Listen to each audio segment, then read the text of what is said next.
Meteorologi, Klimatologi, dan Geofisika BMKG mengimbau masyarakat untuk meningkatkan kewaspadaan. BMKG memperingatkan potensi hujan lebat di sejumlah wilayah Indonesia selama sepekan ke depan yang bisa memicu banjir, longsor, dan gangguan aktivitas warga. Berikut informasi lengkapnya.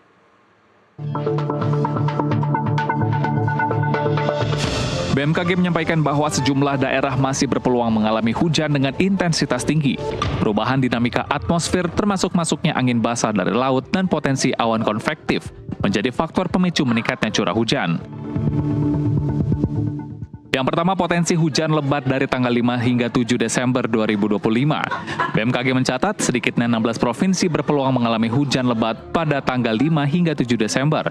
Sejumlah wilayah di Sumatera, Jawa, Kalimantan, Sulawesi, Maluku, hingga Papua diminta meningkatkan kewaspadaan terhadap potensi cuaca ekstrim. Hujan dengan intensitas tinggi beresiko memicu banjir, genangan, tanah longsor, serta gangguan aktivitas masyarakat di daerah rawan. BMKG menjelaskan peningkatan intensitas hujan dipengaruhi oleh penguatan pola angin, konvergensi, serta pembentukan awan hujan di sejumlah titik.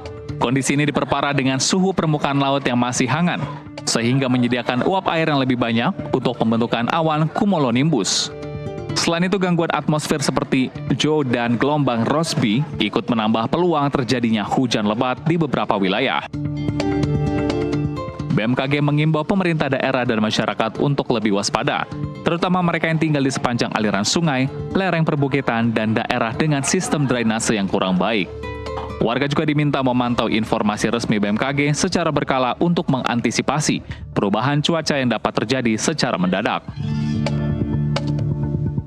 Selanjutnya, potensi hujan lebat pada tanggal 8 hingga 11 Desember masih terus berlanjut di sejumlah wilayah di Indonesia. Daerah rawan banjir seperti Sumatera Utara, Riau, dan Bengkulu menjadi lokasi dengan risiko tertinggi, mengingat curah hujan yang terus meningkat dan kondisi tata air di sejumlah kabupaten yang belum sepenuhnya pulih. Sejumlah daerah di Kalimantan dan Sulawesi juga diprediksi mengalami hujan intensitas sedang hingga lebat baik pada pagi, siang, maupun malam hari. Curah hujan yang fluktuatif ini berkaitan dengan penguatan aktivitas monsum dan pemusatan awan konvektif di sepanjang pesisir barat Indonesia. BMKG mengingatkan warga untuk menghindari aktivitas di daerah aliran sungai, khususnya saat hujan masih turun secara kontinu. Risiko kenaikan debit air secara tiba-tiba, banjir bandang, hingga pergeseran tanah di kawasan perbukitan dapat terjadi tanpa tanda awal yang jelas. Masyarakat yang tinggal di lokasi rawan genangan juga diimbau untuk segera mengamankan barang berharga, meninggikan perabotan, dan menyiapkan jalur evakuasi jika kondisi cuaca memburuk. BMKG menekankan kondisi antar instansi dan kesiagaan warga menjadi kunci untuk meminimalkan dampak kerugian selama periode cuaca ekstrim. Tim Liputan NTV melaporkan.